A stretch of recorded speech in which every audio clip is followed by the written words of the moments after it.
السلام علیکم ورحمۃ اللہ وبرکاتہ۔ حضرات محترم، میں یہ چاہتا ہوں کہ دین کے معاملے میں آپ مجھ سے پوچھیں تو میں آپ کو جواب دوں، تاکہ آپ کے سوالوں کا جواب دیا جا سکے، بجائے اس کے کہ میں تقریر کروں اور آپ میری تقریر سن لیں۔ So what I would like you to ask questions. Of course, question has to be on the religious issues, Islamic issues or social issues. اور میں یہ چاہتا ہوں کہ ہمارے ایسے بھی سیشن ہونے چاہیے انفارمل، تھوڑے سے interactive. So this is an interactive informal session to answer your question. And there is a brother who came all the way from York, Ahmed صاحب، وہاں پر آئے. وہ اسی لیے آئے کہ انہوں نے پوچھنے کو سوال. So let's start. بسم اللہ الرحمن الرحیم. الحمد للہ رب العالمین والعاقبۃ للمتقین والصلاۃ والسلام علی اشرف الانبیاء والمرسلین سیدنا و مولانا محمد وعلی آلہ واصحابہ واہل بیتہ اجمعین.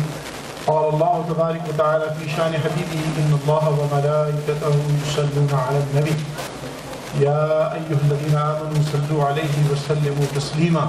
اللهم صل علی سیدنا و نبینا وحبیبنا وشفیعنا ومولانا محمد وعلی آلہ واصحابہ اجمعین. اللہ تبارک و تعالی نے قرآن کریم میں ارشاد فرمایا فَاسْأَلُوا أَهْلَ الذِّكْرِ إِن كُنتُمْ لَا تَعْلَمُونَ. If you do not know, then go and ask those people who know the zikr of Allah subhanahu wa ta'ala, who remember the zikr of Allah subhanahu wa ta'ala, who know Allah subhanahu wa ta'ala. اگر آپ کو کوئی چیز نہیں آتی تو ان سے پوچھئے جن کو اللہ تبارک و تعالی نے یہ صلاحیت دی ہے کہ وہ اس کے ذکر کو، اس کی یاد کو، اس کے دین کو یاد رکھ سکیں. تو انشاءاللہ جو جواب مجھے آئے گا ضرور دے دوں گا، اگر نہیں آئے گا تو انشاءاللہ اس کو مطالعہ کر کے پھر آپ کو بتاؤں گا. So let's start. بسم اللہ. جی سبحانی صاحب شروع کریں. نماز تراویح کی دعا قرآنی الفاظ ضرور ہے. Let me repeat the question. Question ہے کہ یہ جو دعا پڑھتے ہیں ہر 4 رکعت کے بعد تراویح میں، یہ قرآنی دعا ہے، بالکل قرآن کے الفاظ ہیں، لیکن دعا کی جو پورا ٹیکسٹ ہے یہ نبی علیہ السلام کی احادیث سے ایکسٹریکٹ کیا گیا ہے. حضور پاک صلی اللہ علیہ وسلم ہر 4 رکعت کے بعد بیٹھ کے اللہ کا ذکر فرماتے ہیں. یہ اللہ کا ذکر قرآن کی آیت نہیں ہے، قرآن کے الفاظ ہیں، حدیث شریف کے الفاظ ہیں.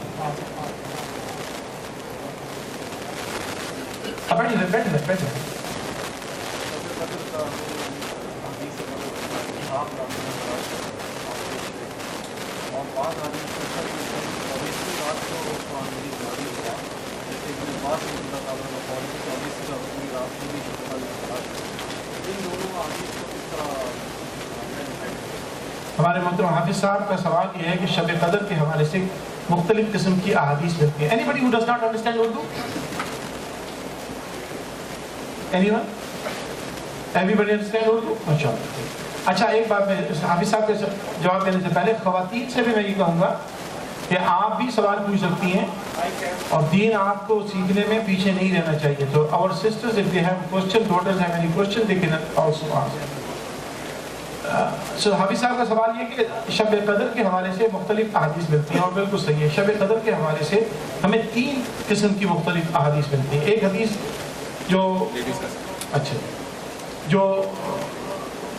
کئی دفعہ احادیث میں ریپیٹ ہوا ہے وہ ہے کہ نبی علیہ السلام نے فرمایا، حضور پاک صلی اللہ علیہ وسلم شب قدر کی رات بتانے جا رہے ہیں اور آپ he was about to tell کہ اس کے بعد کچھ لوگوں نے وہاں پر سننے والوں نے توجہ سے بات نہیں سن رہے تھے یا کسی مسئلے میں اٹکے ہوئے تھے.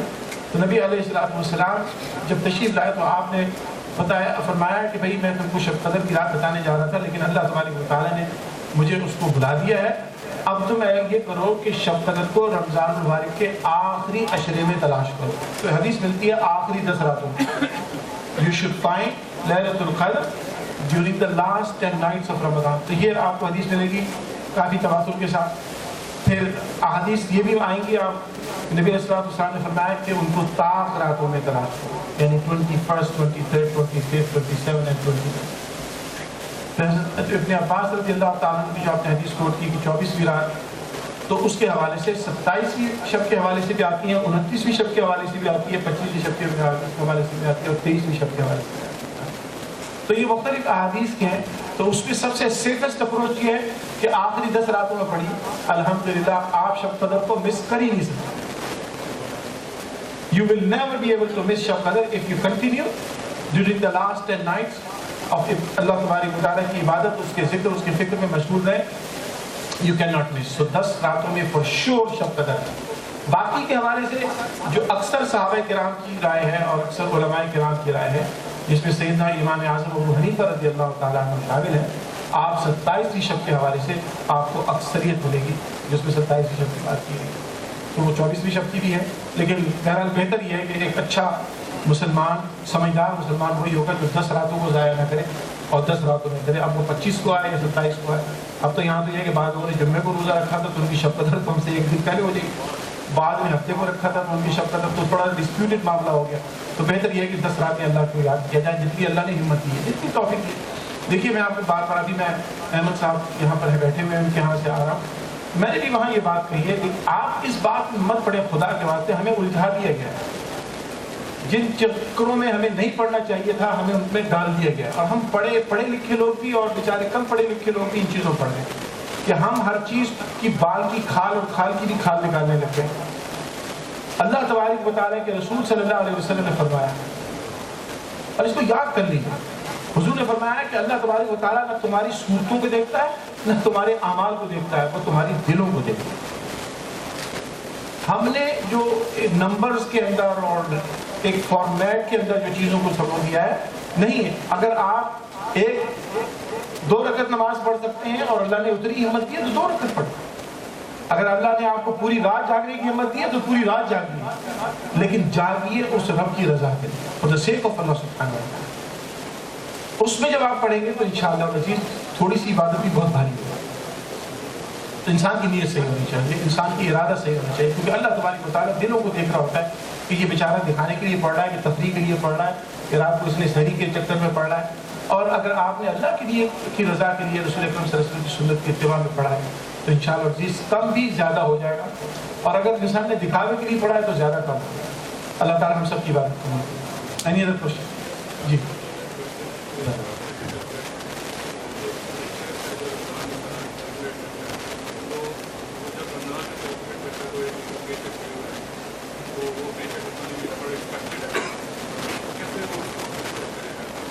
دیکھیے ماشاءاللہ یہ سوال ہے زکوٰۃ کے حوالے سے، اور یہ سوال let me answer your question because یہ تھوڑا سا اہم سوال ہے، یہ ایک بہن کا سوال ہے، یہ بچی کا سوال ہے، اس کا جواب ہے۔ دیکھیے زکوٰۃ کے حوالے سے بہت آسان طریقہ ہے، ہم نے اس کو بلا وجہ کا کمپلیکیٹڈ کر دیا ہے۔ زکوٰۃ میں آپ جو دینے والا، زکوٰۃ دینے والا، آپ ایک تاریخ مقرر کر لیں، بس آپ خود بنائیں۔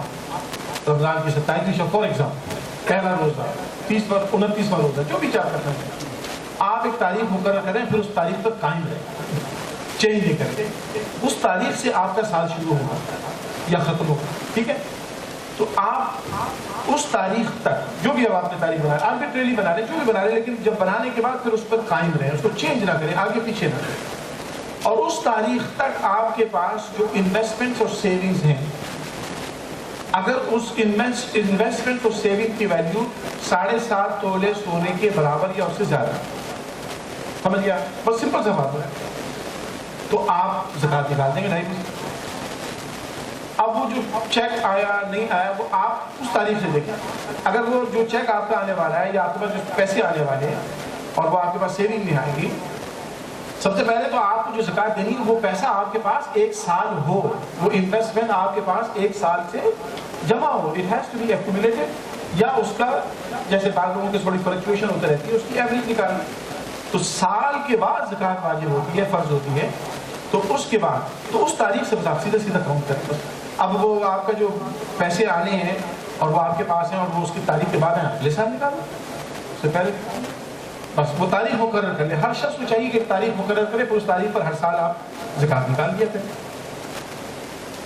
جی رفیق صاحب، آپ رفیق صاحب بولیں۔ اچھا جی جی فرمائیں.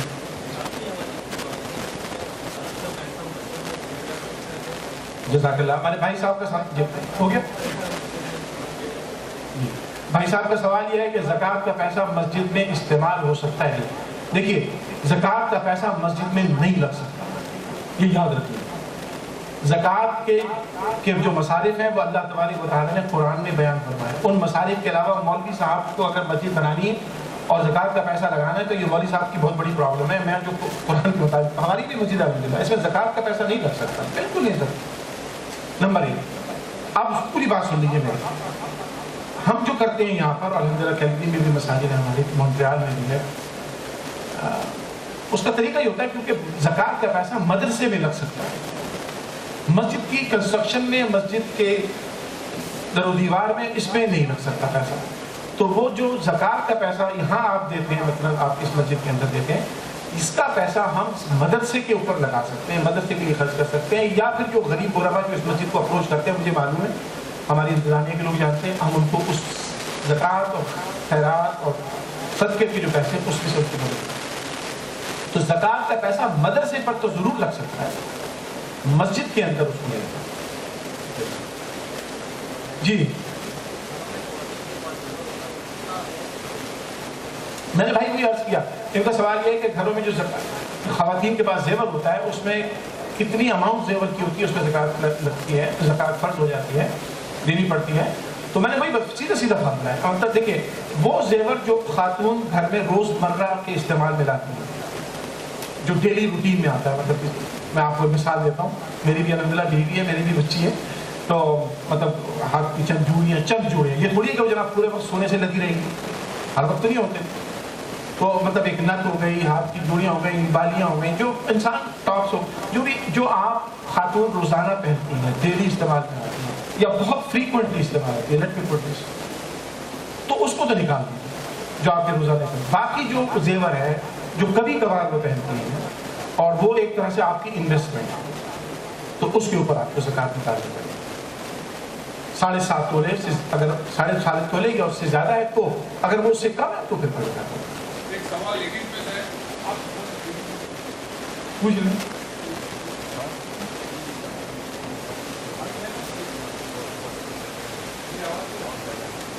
دیکھیے ایک سوال یہ ہے، آپ یہاں سے پوچھے تھے رفیق صاحب، آپ پوچھ لیں. ہاں پوچھ لیں تو بھائی ٹھیک ہو جائے گا.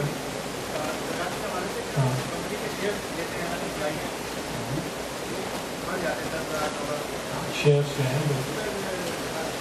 تو یہ بہت اچھا سوال ہے. میں چاہتا ہوں کہ ایسے سوال جو کافی ڈفرینٹ قسم کے سوال ہیں. ماڈرن اکنامکس کے اندر آپ کے پاس شیئرز ہوتے ہیں، میوچل فنڈز ہوتے ہیں، RRSP ہے، RESP ہے.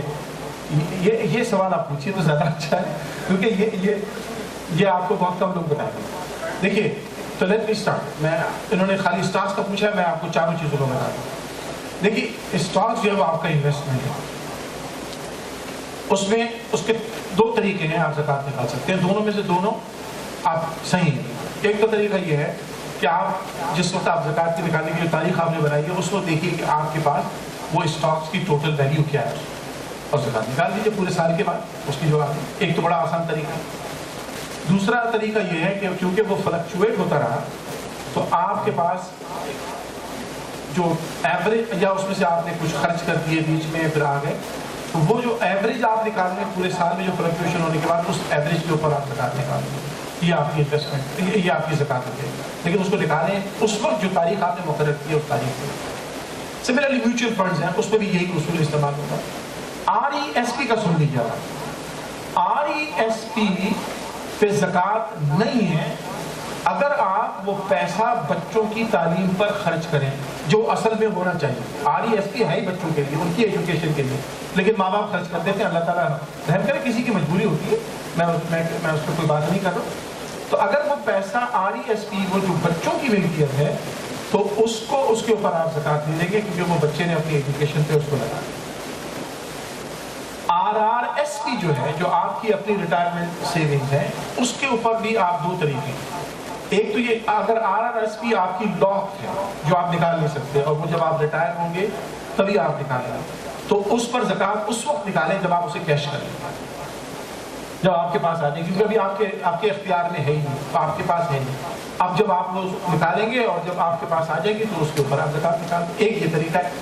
کچھ اسکالرز نے یہ بتایا کہ نہیں، آپ اس پہ ہر سال زکوٰۃ نکالیں، جو بھی ہر سال کا جو ایوریج ہو اس وقت جو اس کی ویلیو اس پہ آپ زکوٰۃ نکالتے چلیں، ہر سال نکالیں. تو اب آپ کی مرضی ہے. دو اوپینین ہے. ایک اس کو اوپینین یہ ہے کیونکہ RESP لاک ہے، آپ اس کو استعمال نہیں کر سکتے، تو آپ کی گرچہ ملکیت ضرور ہے لیکن آپ کے اختیار میں نہیں ہے، اس کا استعمال نہیں ہے. تو جب آپ کے پاس آ جائے گی، جب اسے آپ کیش کرائیں گے دوسرے الفاظ میں آپ استعمال کرنے لگیں، پھر اس کے اوپر آپ نکالیں. بعد یہ کہتے ہیں نہیں، آپ کی کوئی انویسٹمنٹ ہے، آپ اس پہ ہر سال زکوٰۃ نکالتے ہیں.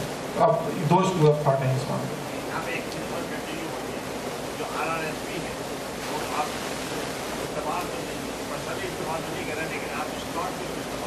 وہی ہے وہی میں جزاک اللہ. تو سبحانی صاحب نے یہ ہے کہ اگر آپ نے RRSP کو اسٹاکس میں انویسٹمنٹ کیا ہوا ہے نا، تو اس میں بھی یہی آئے گا کہ آپ اس کو ہر سال اس میں جو آپ کی ہے اس میں نکالیں، یا پھر جب وہ آپ آ جائے، کیونکہ وہ لاک ہے آپ کے استعمال میں نہیں آ رہی، تو آپ کے پاس جب آ جائے پھر آپ اس کے اوپر زکوٰۃ نکالیں. تو یہ دو اوپینین ہیں.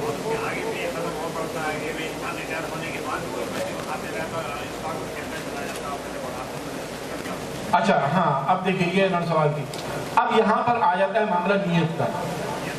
ہاں نیت اللہ جانتا ہے. وہ مولوی صاحب کو تو صاحب لگے گی نا، لیکن اللہ کو تو پتہ ہے نا. اللہ اگر آپ نے دیکھیے، بہت اچھا سوال ہے سر، اٹس ناٹ اے جوک. بلکہ میں اسی کی ایک ایگزامپل دیتا ہوں کہ بعض کے پاس اضافی کیش ہوتا ہے اور وہ زکوٰۃ، اگر خدا نہ خواستہ یہ نیت ہے کہ میں زکوٰۃ بچانا چاہتا ہوں، اور اس نے جا کے انہوں نے ایک اور پلاٹ خرید لیا، RRSP نہیں کہ پلاٹ خرید لیا، اور آپ نے اپنی منی کو بلاک کر دیا. اب چونکہ آپ نے زکوٰۃ بچانے کے لیے اس کو کیا ہوا ہے، تو اب بعض تو اسکالر یہ کہیں گے زکوٰۃ نہیں ہے اس بات، میں آپ کو ابھی بتا رہا ہوں. لیکن الحمدللہ میرا بھی ایمان ہے، ہمارے بہت سارے اسکالرز الحمدللہ اس بات پر متفق ہیں، چونکہ آپ نے اس کو، اس منی کو بلاک کیا ہے، اور اس پیسے کو جس کو زکوٰۃ نکل سکتی تھی، آپ نے زکوٰۃ سے بچنے کے لیے پلاٹ خرید لیا، یا آپ نے اس کو اس پہ لگا دیا دوسرے میں. اب اس پہ آپ کو زکوٰۃ دی ہے، کیونکہ یہ سارا 2.5% اس کا نکالیے سال کے آخر میں، اور اس پہ زکوٰۃ نکالیں. لیکن آپ کو بہت ایسے مل جائیں گے.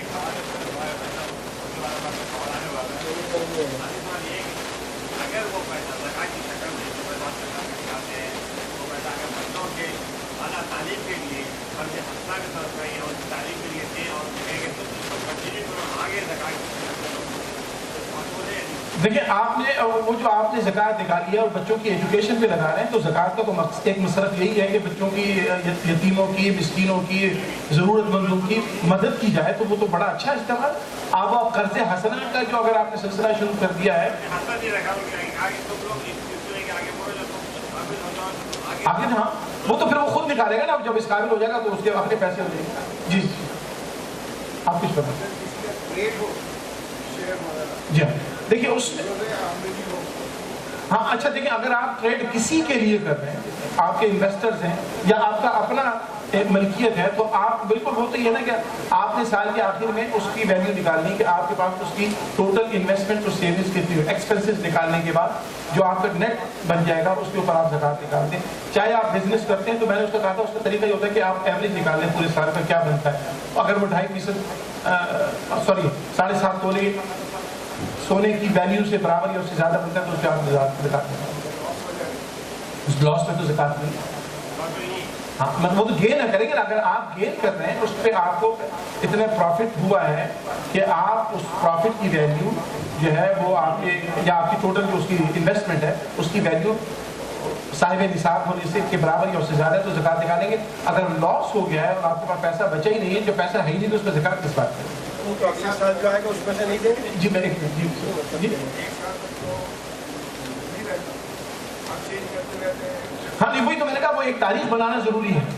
آپ یاد رکھیں اس تاریخ کے اوپر جو آپ کی اسٹیٹ ہے نا، اس کے اوپر آپ زکوٰۃ نکالیں، اس تاریخ پہ نکالیں.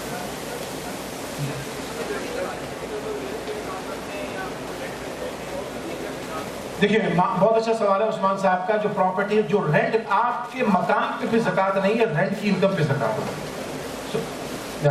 آپ کچھ کہہ رہے ہیں؟ مجھے لاس ہو جاتا ہے. بھائی صاحب کا جو سوال شاید میں یہ سمجھا، اگر لاس ہو گیا، اس سال لاس ہو گیا، تو اگلے سال پھر پروفٹ ہو گیا، تو پھر اس میں ہم ڈیڈکٹ کرتے ہیں. اس طرح سے گورنمنٹ سائز میں ہوتا ہے. ہاں پھر تک ہم نہیں دیں. ہاں بالکل. وہ اگلے سال جب آپ کے پاس پیسے ہوں گے آپ زکوٰۃ نکالیں گے. تو تو جو رینٹ کی انکم ہے یاد رکھیے رینٹ کی انکم پہ زکات ہے، یاد رکھیے اس مکان پہ بھی زکات نہیں ہے، پھر اس کی انکم پہ زکات ہے۔ یہی تو میں کہتا کہ اگر آپ نے خالی پراپرٹی رکھی ہوئی ہے اور اس کو رینٹ پہ بھی نہیں دیا ہوا ہے، اب یہاں پر ڈفرینس آف اوپینین ہے، بعض اسکالر کہتے ہیں کہ نہیں اس پہ زکات نہیں ہے، لیکن میجورٹی اسکالر کی کہتی ہے اس پہ زکات ہے، کیونکہ this is your investment, this is your block.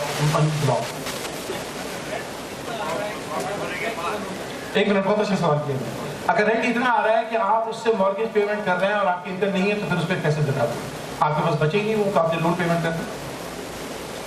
اگر آپ نے کوئی پراپرٹی رکھی ہوئی ہے، ایک لینڈ ہے، اس کو ایکس اماؤنٹ کا اندر پرچیز کیا تھا، لیکن آج کی بات بڑھ گئی بہت بڑھ گئی ہے، تو آپ کس ریٹ سے کرتے ہیں؟ جزاک اللہ۔ تو جس تاریخ کو آپ نے زکات نکالنی ہے، جس تاریخ کو زکات نکالنی ہے، اس دن جو اس کی ویلیو ہوگی اس پر پھر آپ کو زکات نکالنی ہوگی۔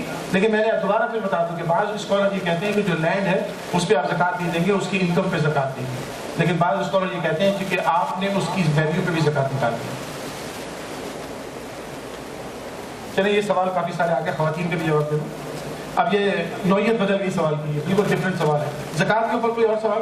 جی جی بیٹا بولیے۔ اگر تو زکات کا جو فارمولا ہوتا ہے اس میں لون آپ کو نکالنا ہوتا ہے، ہاں لون پہ نہیں نکال سکتا، تو جو مارگیج ہے وہ سارا لون، تو یہ تو پھر 10 سال 20 سال 30 سال تک زکات نہیں لگے گی۔ دیکھیے یہ بہت اچھا سوال کیا ہے، اور یہ اکثر سوال ہوتا ہے کہ یہاں تو میں نے کس کے پاس مارگیج نہیں ہے؟ مجھے سب کے پاس مارگیج۔ اچھا ماشاء اللہ جی، ماشاء اللہ، کامل صاحب زندہ ہوا، لیکن ہی از اے ریئر کیس ماشاء اللہ۔ لیکن میجورٹی کے پاس مارگیج ہے، سب کسی کے پاس بزنس مارگیج ہے، کسی کے پاس گھر کا مارگیج ہے، کسی کے پاس گاڑی کا مارگیج ہے۔ تو دیکھیے اب آپ اس کو سنیے، بہت اچھا سوال ہے، ویری پریکٹیکل کوشچن۔ اب آپ کے لیے دو آپشن ہیں۔ ایک تو آپشن یہ ہے کہ آپ کی جتنی انکم آئے you use that income to pay off your debt, so you do not have any investments left.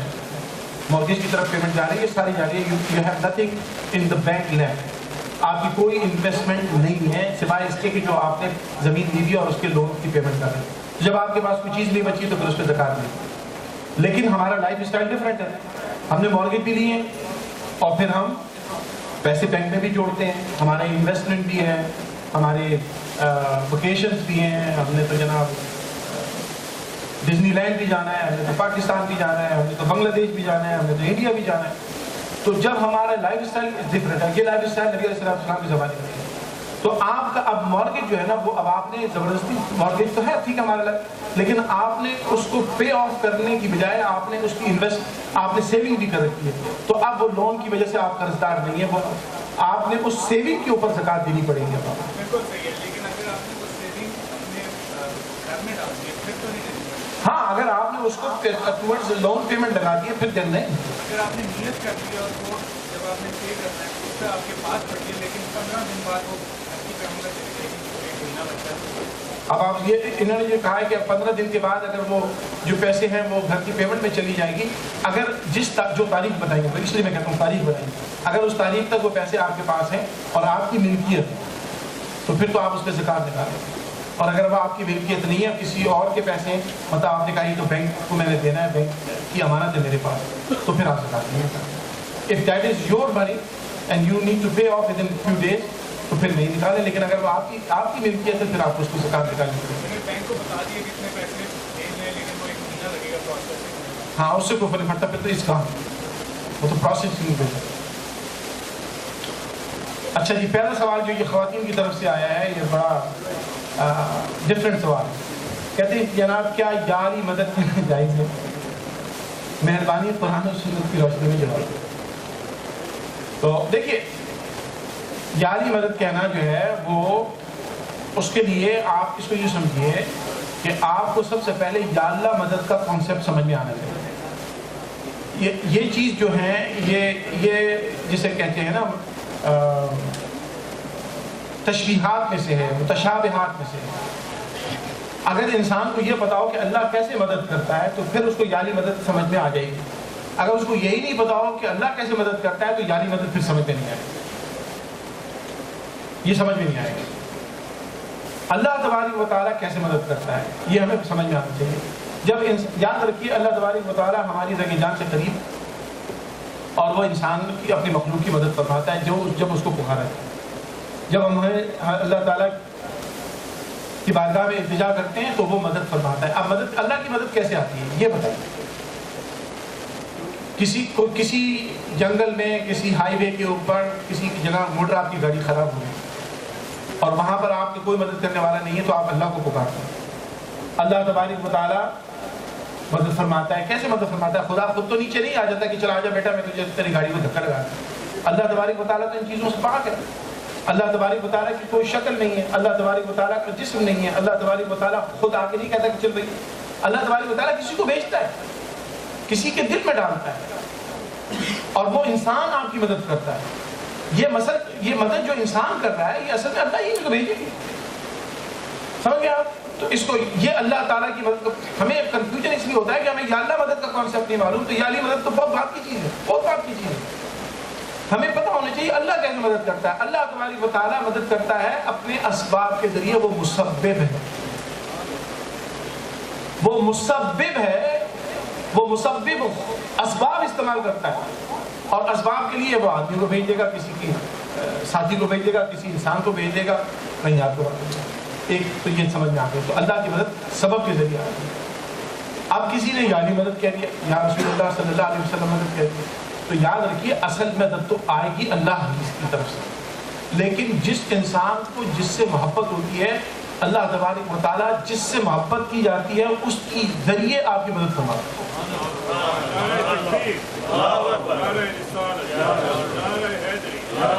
اگر آپ کو سیدنا علی کرم اللہ وجہ الکریم سے محبت ہے تو رب کی مدد جو آئے گی حضرت علی کی شکل میں آئے گی.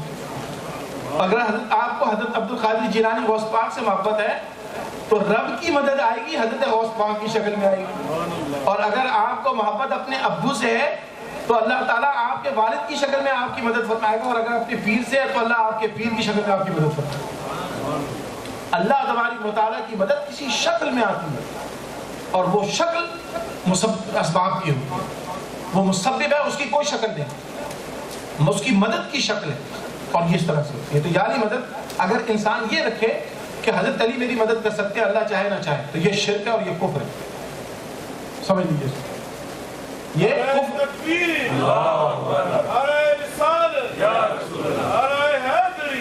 اگر کوئی انسان یہ سمجھے کہ حضرت علی میری مدد کریں گے اللہ چاہے نہ چاہے, تو یہ شرک بھی ہے اور کفر بھی ہے. لیکن یہ کہا جائے کہ میرے رب میری مدد فرما, میں سیدنا علی سے محبت کرتا ہوں, تو اللہ تبارک و تعالیٰ اس کے ذریعے تم کو مدد پہنچائیں گے جس سے تم محبت کرتے ہو. تو اللہ تعالیٰ کی مدد حضرت علی کی شکل میں. بس یہ آپ عقیدہ یہ رکھیں کہ اللہ مدد کرتا ہے, اس کی مدد کی شکل کوئی ہوتی ہے, وہ کوئی بھی ہو سکتی ہے. کوئی اللہ کا ولی ہو سکتا ہے, کوئی بزرگ ہو سکتا ہے, کوئی انسان ہو سکتا ہے, کوئی چلتا پھرتا آدمی ہو سکتا ہے. وہ مسبب الاسباب ہے, جس کو چاہے مدد کے لیے استعمال کرنا ہے. تو یہ جائز ہے ایز لانگ ایز کہ آپ کو کانسیپٹ کلیئر ہو. کانسیپٹ یہ نہیں ہونا چاہیے کہ حضرت علی میری مدد کو آ جائیں گے, اللہ تبارک و تعالیٰ کو تو پتہ ہی نہیں کچھ ہو رہا ہے کہ نہیں. That is wrong. سمجھ گئے؟ اللہ تبارک و تعالیٰ ہی مدد کے لیے بھیجتے, وہ ہی مسبب ہے, اصل کار فرما وہی ہے, اس کی مدد کی شکل ہے. یاد رکھیے جو مختلف شکل ہے. اکثر ہم لوگ تراویح مختلف مساجد میں پڑھ لیتے ہیں. بچے یہ سوال کرتے ہیں کیا ہم ایسا کر سکتے ہیں؟ اس میں کوئی حرج نہیں. اور اگر 8 تراویح کی اہمیت ہے, اکثر لوگ 8 پڑھ لیتے ہیں. اچھا جی, پہلے سوال یہ دیکھیں, اکثر آپ تراویح کہیں بھی پڑھ سکتے ہیں. نمبر 1, ہم ایک ہی مسجد میں کیوں پڑھتے ہیں؟ صرف اس کا ایک مقصد ہوتا ہے کہ جو امام صاحب پڑھ رہے ہیں ان سے ہم پورا قرآن شریف سنتے ہیں. اور تو کوئی اس کی وجہ نہیں ہے, مطلب یہ لازمی نہیں ہے کہ آپ ایک ہی مسجد میں پڑھیں. آپ چاہیں آج یہاں پڑھیں, کل وہاں پڑھیں, پرسوں وہاں پڑھیں, تراویح پڑھیں. ایک ہی امام کے پیچھے پڑھنے سے فائدہ یہ ہوگا کہ آپ کو پورے قرآن کی سماعت نصیب ہوگی. اور سورہ فاتحہ الف لام میم سے لے کر سورہ ناس. ایک تو جواب یہ ہو گیا, سمجھ گیا. دوسرا یہ کہ 8 رکعت کے یہاں تعلق ہے, مجھے کوئی بتا رہا تھا, یہ خواجہ صاحب بھی بتا رہے. دیکھیے 8 رکعت کے حوالے سے میں نے آپ کو جیسا بھی شروع میں بتایا, میں تھوڑا سا اس معاملے میں احتیاط کرتا ہوں. بعض لوگ بالکل کھٹ سے فتویٰ دے دیتے ہیں, اللہ کا شکر ہے ہمیں وہ عادت نہیں ہے نا ہم فتویٰ دینا چاہتے ہیں. میں نے آپ کو کہا آپ کا معاملہ اللہ کے ساتھ ہے. دیکھیے مولوی صاحب کے ساتھ آپ کا معاملہ نہیں ہے, خدا کے واسطے اللہ کے ساتھ معاملہ رکھو. وہ رب آپ کی دلوں کی کیفیت اور آپ کے جسم کی نقاہت اور کمزوری اور طاقت کو جانتا ہے. اس کو پتا ہے کہ تم 20 پڑھ سکتے ہو, جان بوجھ کے تم نے ٹی وی دیکھنا ہے 8 پڑھ رہا, پھر تو آپ نے کام ختم کیا. سمجھ گئے؟ اس رب کو پتا ہے کہ تمہیں ٹائم ہے, تم نے وقت ضائع کرنے کے لیے باہر کھڑے ہو کے گپے شپے مارنی ہے, تم 8 پڑھ کے چلیں گے. پھر اللہ ہی حساب لے گا. مولوی صاحب سے مت ڈریے, اللہ سے ڈریے. بس میں بار بار کہتا ہوں اللہ سے ڈرنا ہے, مولوی صاحب سے کیوں ڈرنا ہے؟ مولوی صاحب تو آپ کو بیچارے بتا دیں گے بھائی کیسا کر لو. اب جہاں تک تعلق ہے 20 اور 8 کا, تو یاد رکھیے میں نے آپ کو پہلے بھی کئی دفعہ بتا چکا ہوں, تمام احادیث کی کتاب اٹھا لیجیے, تمام. اس میں آپ کو مور دین 36 حدیثیں ملیں گی 20 رکعت والی, اور آپ کو 2 یا 3 حدیثیں ملیں گی 8 رکعت والی. اب میجورٹی جو 20 رکعتوں والی, تو آپ بتائیے تو آپ پھر 20 انسان نہ پڑھے جان بوجھ کے. اب کسی کو مجبوری ہے, صبح دفتر جانا ہے, کسی کو کوئی ایمرجنسی ہے, تو وہ آپ کو خدا کا معاملہ ہے. اب 8 پڑھیں کہ آپ 16 پڑھیں کہ 4 پڑھیں, جو مرضی اتنے پڑھیں. لیکن حقیقت یہ ہے کہ نبی علیہ السلام نے, اچھا بعض لوگ مجھے ای میل آتی ہے رسول پاک صلی اللہ علیہ وسلم نے تراویح کی نماز نہیں پڑھی. بہت بڑا جھوٹ ہے. مجھے ایک صاحب نے ای میل بھیجی رسول پاک نے تراویح کی نماز پڑھی. کس نے کہہ دیا بھائی تمہیں رسول پاک نے تراویح کی نماز نہیں پڑھی؟ رسول کریم صلی اللہ تعالیٰ علیہ وسلم بڑے کریم ہیں, بڑے شفیق ہیں, اپنی امت کے لیے آسانیاں چاہتے ہیں. آپ نے جو ایک پڑھتے رہے ایک دم اچانک آپ نے گھر جا کے آپ نے آرام فرما لیا. صحابہ نے اس کی یا رسول اللہ آج تو مسجد میں انتظار کر رہے تھے, آپ تراویح کے لیے گئے. آپ نے فرمایا اگر میں آ جاتا اتنے تواضع کے ساتھ پڑھاتا, مجھے ڈر تھا کہ اللہ تعالیٰ کہیں فرض نہ کرے. بس یہ آنسر ہے رسول پاک کا. اس کا مطلب یہ تھوڑی کہ تم تراویح کی نماز نہ پڑھو, انہوں نے تو ہمارے لیے آسانی چاہیے. اس کا مطلب یہ ہے کہ تراویح کی نماز فرض نہیں ہے, لیکن نبی علیہ السلام کے عمل سے ثابت ہوتا ہے کہ یہ سنت مؤکدہ. بعض لوگ اس کو کہتے ہیں غیر مؤکدہ. کیسے غیر مؤکدہ ہوگا؟ رسول کریم صلی اللہ علیہ وسلم, میں نے آپ کو بتایا 36 احادیث ملتی ہیں جس میں نبی علیہ السلام اور مسلم شریف کی, بخاری شریف کی, ترمذی شریف, تو ہاں احادیث کی کتاب ہے. آپ اس کو کیسے کہہ دیں گے کہ جناب 20 رکعت والی تراویح نہیں ہے؟ آپ نے 8 پڑھنی ہے, اللہ کا شکر ہے, this is between you and Allah. Why are you trying to justify? آپ نے اللہ کو جواب دینا ہے, مولوی صاحب نے اللہ کو جواب دینا ہے. جو 20 رکعت پڑھنے والا ہے اس نے اللہ کو جواب دینا ہے.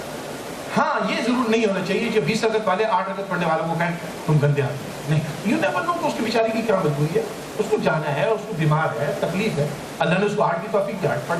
ہمارے ٹالرنس نہیں رہا, وہ ایک دوسرے کے اوپر جو فتوے بازی کرتے ہیں, دیٹ ہیز ٹو اسٹاپ. جس نے 8 پڑھنی 8 پڑھے, جس نے 20 پڑھنی 20 پڑھی. لیکن سچی بات ہے رسول پاک نے 20 پڑھی صلی اللہ علیہ وسلم. سیدنا عمر رضی اللہ عنہ. دیکھیں دوسری طرف وہی لوگ جو 20 رکعت کی مخالفت کرتے ہیں, حضرت عمر کو اپنا ہیرو مانتے ہیں. حضرت عمر تو ہمارے ہیرو, ہمارے 20 رکعت تو وہ پڑھتے تھے. مجھے بتایا حضرت عمر نے کبھی 8 پڑھی؟ کوئی ایک دکھا. جزاک اللہ. حضرت عمر رضی اللہ تعالیٰ عنہ نے تو 20 رکعت پڑھی. آپ ہی نے تو تراویح باقاعدہ پھر شروع کی ہے باجماعت, جس طرح سے آج ہم پڑھتے ہیں. تو ایک طرف تو ہم حضرت عمر کو کہتے ہیں جناب ہمارے ہیرو, ہم سب سپہ صحابہ, ہم یہ سارا جناب صحابہ کرام کو سب سے زیادہ ہم ہی چاہتے ہیں. اور پھر صحابہ کرام ذرا کوئی مشقت والا کام بتا دیا تو سب سے پیچھے ہم بھاگتے ہیں. مجھے سمجھ نہیں آتی کہ ہم لوگ کیسے ہیں. ہم سپہ صحابہ ہیں, ہم صحابہ کو مانتے ہیں, ہم صحابہ کی جان دیتے ہیں. اچھا جی جو کرو, پھر صحابہ نے تو 20 پڑھی تھی, نہیں جب تو 8 پڑھے. یہ چاہیے, یہ آپ نہیں کر سکتے. دس از کالڈ ڈسیپشن, یہ دھوکہ نہیں ہے. آپ نے 8 پڑھنی ہے, آپ 8 پڑھیں, لیکن خدا کے واسطے جسٹیفائی مت کریں. بس دو باتیں تھے, ایک حرمین شریفہ میں 20 رکعت ہوتی ہے, اور دوسری بات یہ کہ یہاں جو 8 باتیں مطلب 8 ہوتی ہے وہاں ٹائم اس سے زیادہ لگتا ہے. تو یہاں 20 رکعت پڑھتے ہیں, وہاں وہ 8 رکعت میں ہی پورا قرآن پڑھتے ہیں, جبکہ یہاں 20 رکعت میں پورا قرآن پڑھتے ہیں. تو وہ جو 8 رکعت پڑھ کے چھوڑ دیتے ہیں,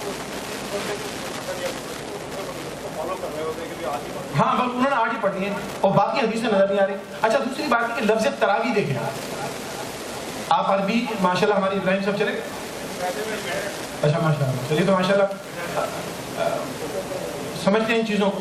دیکھیے لفظ تراویح یہ استراحہ سے بنا ہے, استراحہ کے معنی آرام کرنا. تو اس میں آپ آرام فرماتے تھے ہر 4 رکعت کے بعد. اگر 8 رکعت کی تراویح ہو تو آرام تو ایک ہی دفعہ ہوگا. تراویح کہنے کی ضرورت ہی نہیں ہے. لفظ تراویح سے اندازہ ہوتا ہے کہ it is a repeatable rest. اس سے ریپیٹیبل ریسٹ. اگر 8 رکعت کی ہو تو 4 کے بعد ایک دفعہ بیٹھے نا پھر اس کے بعد 8 ختم, گھر جاؤ. تو ریپیٹیبل تو وہی نہیں ہو. تو لفظ تراویح سے پتہ چلتا ہے کہ یہ ریپیٹیبل ریسٹ ہے, ہر 4 رکعت کے بعد بیٹھنا ہوتا ہے. ایک سوال یہ کہ تراویح کے دوران عورتیں قرآن کھول کر پڑھتی ہیں، کیا ہمیں بیان کرنا ہے؟ دیکھیے عورتوں کا مردوں کے معاملات ایک ہی جیسے ہیں. عورتیں اگر قرآن کریم کھول کر پڑھ رہی ہیں تو اس کا مطلب ہے کہ لازمی طور پر وہ پاک ہیں اور نماز پڑھنے کے لیے آئی ہیں، تو پھر انہیں امام صاحب کے پیچھے نماز پڑھنی چاہیے. قرآن کریم کھول کر کسی اور وقت پڑھیں. آپ نماز پڑھنے آئی ہیں تو پھر امام کے پیچھے نیت باندھیں اور امام کے پیچھے نماز پڑھیں. قرآن کریم کھول کر پڑھنا ہے تو آپ کسی اور وقت پڑھ لیجیے، لیکن اس وقت کیوں پڑھنے کی ضرورت ہے؟ آپ تو سننے کے لیے ہیں امام صاحب. عورتوں کے لیے تراویح مسجد میں پڑھنا ضروری ہے؟ بالکل ضروری نہیں. عورتوں کا مسجد میں تراویح کے لیے آنا لازمی نہیں ہے، لازمی نہیں. لیکن اگر عورتیں آنا چاہیں تو ان کو روکنا بھی چاہیے. سمجھے؟ اگر وہ خود آنا چاہیں تو ان کے لیے آسانی ہے تو نماز آ کے پڑھیں، لیکن عورتوں کو مسجد میں آنا لازمی نہیں ہے. بھائی یہ سنیے، اس میں فرق ہے نا، لازمی نہیں. لیکن اگر وہ آنا چاہیں، ان کے شوہر لا سکتے ہیں، ان کے والدین لا سکتے ہیں، ان کے بچے لا سکتے ہیں، ان کے بہن بھائی ان کو لا سکتے ہیں، تو وہ آئیں، بالکل پڑھیں. فیسلٹیز موجود ہیں، ہر جگہ موجود ہے، ہر جگہ موجود ہے. اور کوئی سوال؟ جی سنیے. شوق پہ اکثر ہوتا ہے کہ آپ نماز پڑھ رہے ہیں، آپ کبھی سنت پڑھ رہے ہیں، کوئی آئے گا آپ کے گندے پہ ہاتھ مارے گا، اور اس کی ہوتا یہ کہ اس کو اپنی فرض پڑھنی ہے لیکن جماعت میں جاتا ہے کہ آپ سنت پڑھ رہے ہیں، تو I don't how to react. ہاں یہ ایک بڑا ماشاءاللہ یہ بچے نے بہت اچھا سوال کیا ہے کہ اگر آپ گھر پہ تو نہیں، آفس میں یا مسجد میں آپ سنتیں پڑھ رہے ہیں اور کوئی صاحب آئے، انہوں نے جناب کندھے پہ ہاتھ رکھا اور آپ کے پیچھے مقتدی بن گئے وہ، اگر آپ اس کے امام بن گئے تو دیکھیے بھائی اب اس میں تھوڑا سا فقہی اختلاف ہے. میں آپ کو پوری بات بتا دوں. اس میں یہ ہے کہ حضرت امام اعظم ابو حنیفہ رضی اللہ تعالیٰ عنہ کے نزدیک امام کی نیت اسٹرانگر ہونی چاہیے مقتدی کے مقابلے. اسٹرانگر سے کیا مراد ہے کہ اگر امام سنتیں پڑھ رہا ہے تو سنت کا درجہ فرض کے برابر تو نہیں ہے، تو فرض سے نیچے. تو اگر امام فرض پڑھ رہا ہے تو اس کے پیچھے مقتدی نے اگر فرض پڑھ لی ہے تو وہ سنت کی نیت کر کے تو شامل ہو سکتا ہے. سمجھ گئے؟ نفل کی نیت سے شامل ہو سکتا ہے. اگر امام فرض پڑھا رہے ہیں اور آپ نے نماز پڑھ لی، عصر اور فجر کی بات نہیں ہو رہی ہے نا، عصر اور فجر کے بعد تو کوئی نماز پڑھ ہی نہیں سکتے، آپ کو معلوم ہے. سوال ان کا یہ ہے کہ میں اگر نماز پڑھ رہا ہوں اور سنتیں پڑھ رہا ہوں، ایک صاحب آئے، انہوں نے کندھے پہ ہاتھ لگایا اور کھٹ سے جماعت میں شامل ہو گئے، میرے یعنی ان کے پیچھے مقتدی بن گئے. اور ایسا ہوتا ہے، ہمارے عرب بھائی اکثر کرتے ہیں، ہمارے عرب بھائی اس لیے کرتے ہیں. تو اس میں دیکھیں میں نے آپ کو بتایا، میں پوری بات آپ کو بتا رہا ہوں. تو امام اعظم کے نزدیک اگر آپ فرض پڑھ رہے ہیں تو آپ کے پیچھے جس شخص کی نیت ہو، اس کی نیت سنت کی ہو سکتی ہے، نفل کی ہو سکتی ہے، فرض کی ہو سکتی ہے. لیکن اگر امام سنت پڑھ رہا ہے تو اس کے پیچھے نیت فرض کی نہیں ہو سکتی، تو ان کو پڑھنا نہیں چاہیے. ان کو پہلے آپ معلوم کر لینا چاہیے کہ آپ فرض پڑھ رہے ہیں کہ سنت پڑھ رہے ہیں. نہیں آپ سلام پھیر لیں تو آپ سے پوچھ لیں بھائی آپ فرض نہیں پڑھ، لیکن ہوتا نہیں ہے. لیکن امام شافعی کے نزدیک ہو جاتا ہے. اس میں طریقہ یہ ہوتا ہے کیونکہ آپ اپنی نماز کو ڈسٹرب نہیں کر سکتے، تو آپ ہلکی سے اس کو اشارہ کرتے ہیں. اگر وہ سمجھ جائے تو ٹھیک ہے، لیکن اگر وہ شامل ہو گیا تو آپ پڑھتے ہیں. ہاں اپنا پڑھتے نہیں آپ پڑھتے رہیں اپنی نماز، بس آپ اپنی نماز پڑھتے رہیں، وہ خود ہی ہٹ جائے گا. آپ اپنی نماز پڑھیں کیونکہ آپ سنت پڑھ رہے ہیں نا. آپ اس کو دھوکہ مت دیں کہ آپ فرض پڑھ رہے ہیں. آپ سنت پڑھ رہے ہیں، آپ کی نیت سنت کی، آپ سنت ہی پڑھتے ہیں، آپ اپنی نماز پڑھتے ہیں. وہ آپ کے ساتھ شامل ہونا چاہیں تو ہو جائیں گے، نہیں ہونا چاہیں تو ہٹ جائیں گے. لیکن آپ تھوڑا سا ہلکے سے ایسے اشارہ کیا، ایسے سمپل نہیں، زیادہ ڈسٹرب نہیں، ایسے کیا تاکہ اس کو پتہ چل جائے کہ نہیں ہونا چاہیے.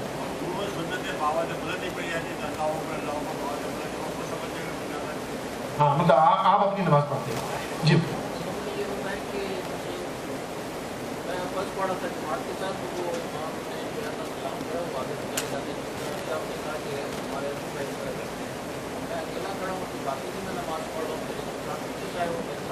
جی جی بالکل.